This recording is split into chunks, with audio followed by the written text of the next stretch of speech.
Hi hello. അപ്പം നമ്മൾ കുറച്ച് പേപ്പർ ക്ലിപ്സ് എങ്ങനെ ഉണ്ടാക്കാൻ നോക്കാം. സംഭവം ഈസി ആയിട്ട് അടിപൊളിയായിട്ട് ഉണ്ടാക്കാൻ പറ്റും. ഞാൻ കുറച്ച് ക്യൂട്ടായിട്ടുള്ള സ്റ്റിക്കേഴ്സ് ഉണ്ടാക്കുന്ന ഒരു വീഡിയോ ഉണ്ടായിരുന്നു. അതിലുള്ള സ്റ്റിക്കേഴ്സ് യൂസ് ചെയ്തിട്ടുണ്ട് കേട്ടോ ഇതിൽ പേപ്പർ ക്ലിപ്സ് ഉണ്ടാക്കിയിട്ടുണ്ടായിരുന്നത്. അപ്പോൾ അത് കാണാത്തവരാണെന്നുണ്ടെങ്കിൽ അതൊന്ന് കാണുക. അതിന്റെ ലിങ്ക് ഞാൻ കമന്റ് ബോക്സിൽ കൊടുക്കാം. ഓക്കെ. അപ്പോൾ ഇതിന് വേണ്ടത് ജസ്റ്റ് 2 സ്റ്റിക്ക് എടുക്കുക. നമ്മുടെ ഐസൊക്കെ തന്നിട്ട് വലിച്ചെറിയുന്ന സ്റ്റിക്ക് എടുത്താലും മതി.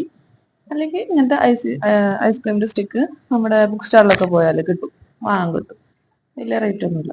ഓക്കെ, ഒരുപാട് സ്റ്റിക്കുകൾ ഉണ്ടാവും. സ്റ്റിക്ക് എടുക്കുക, 2ആയിട്ട് കട്ട് ചെയ്യുക. എന്നിട്ട് അതിനകത്ത് ഐ മീൻ ആ ഒരു എന്താ പറയാ, ഒരറ്റത്തായിട്ട് വല്ലാതെ അറ്റത്തേക്ക് പോകണ്ട, കുറച്ചറ്റത്തായിട്ട് ആ പേപ്പർ വെച്ചിട്ട് ഒന്ന് റോൾ ചെയ്ത പേപ്പർ, പിന്നെ ഒരു റബ്ബർ വെച്ചിട്ട് അതൊന്ന് സെക്യൂർഡ് ആക്കി വെക്കുക. പിന്നെ നമ്മുടെ സ്റ്റിക്കേഴ്സ് വെച്ചിട്ട് അത് ക്യൂട്ടാക്കി കൊടുക്കുക. സോ അപ്പം അത്രേ ഉള്ളൂ സംഭവം. നൈസായില്ലേ? ഇഷ്ടമായി കൂടെങ്കിൽ ഒന്ന് സബ്സ്ക്രൈബ് ചെയ്യുക, അതുപോലെ ഒന്ന് ലൈക്ക് ചെയ്യുക. അപ്പം ശരി, ടാറ്റ ബൈ, സീ യു.